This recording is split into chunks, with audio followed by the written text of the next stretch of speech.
Dora Mater. Well, she said Any of you that have an interest, you might come look at this Here, brain. can you pin me? It's out of a different batch. So, if you're looking at it, this is the outer covering of the meninges. This is the dura mater. Hold on, I'm about to make a pin. We're making a pin. So we can take a picture of it. Okay, anyways, keep going. All right. This is the cribriform. This is the sella turcica. Okay, so you can stick it in there. It's tough. Right here, right? It's not going to go in easy. Oh my gosh. Okay, just pretend it's there.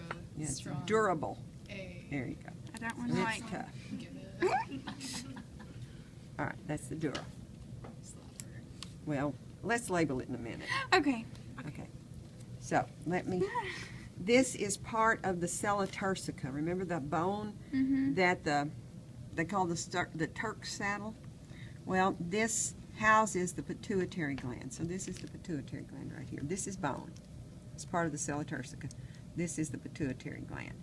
And you can see a lot of blood vessels around here. That's gross. Well, it's like black. That doesn't look like a blood vessel. You know what blood It looks dried like when up. it dries up? It's Okay. black.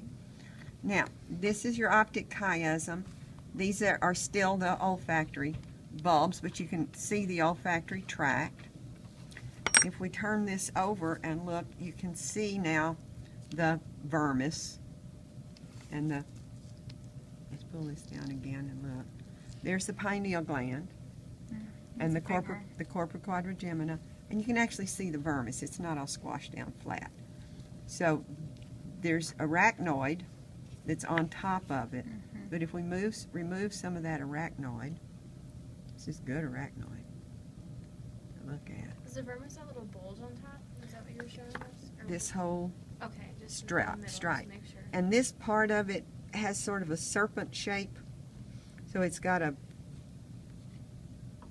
what is the term for it? They're pit vipers that have the diamond-shaped or triangular-shaped heads, shaped a little bit like that. And then it wraps all the way around the cerebellum. Nice there. Now let's cut What in. is that right there? This is arachnoid. Okay. This is the cerebellum. Now let's cut into this one and see if it doesn't work a little better than that totally flat one. I'm not happy with those specimens. It's in the back. No, I don't have anything to do with how they're selected. Okay. I won't do as good a job as you all did, but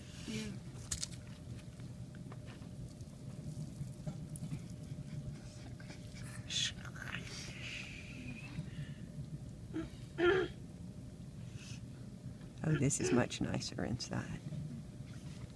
Okay. Now I'm going to cut through the pineal and the corpora quadrigemina and come on and cut through the vermis to get into the cerebellum. Ah, now that's pretty. That's a pretty arboretum. That's pretty. Well, this is more, that other stuff is all dried up and just awful. And this one sounds crispy. Oh gosh. Well, you're not going to find any arachnoid that's any better than that anywhere. All right, so now we're open. Now let's see what we can find over here. Here's the corpus callosum. Here's the fornix. This membrane right here, see that kind of pulsing membrane under there? That's the septum pellucidum. Septum pellucidum is missing on this side because it covers both of the lateral ventricles. And now you can see this lateral ventricle. And inside you can see part of the thalamus. Here's the thalamus. Since the pituitary is still intact, sort of, no, it's kind of down here. This is the hypothalamus. This is the optic chiasm. This again is the pineal and part of the corpora quadrigemina. This is very nice arbor vitae. You should be able to find, here it is right here, the cerebral aqueduct. There's the cerebral. See, now you can actually see it. You can't see it on those old dried up things.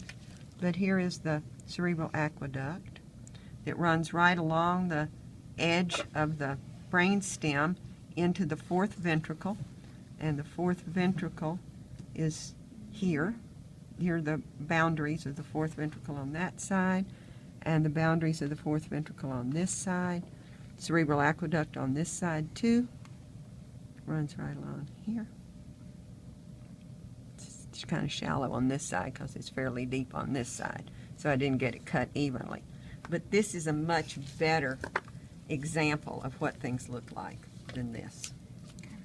Now, if you want to label it, you can. If you want to remove the dura mater, you can remove the dura mater, or you can leave it on there. Okay. When you remove the dura mater, you're going to pull off all the cranial nerves. So just for fun, you might look at some of these cranial nerves while we're here. This is a cranial nerve. This is a cranial nerve right Is that there. just what it's called, a cranial nerve? The cranial nerves are the ones that just carry information to and from the brain. The 12, right? 12 pair. There's some more. It gives you an idea what nerves look like anyway. Nerves are fairly significant structures. They're not as flimsy as you might think they are. They're not. Okay. Okay. Now, you can have fun with that. Thanks.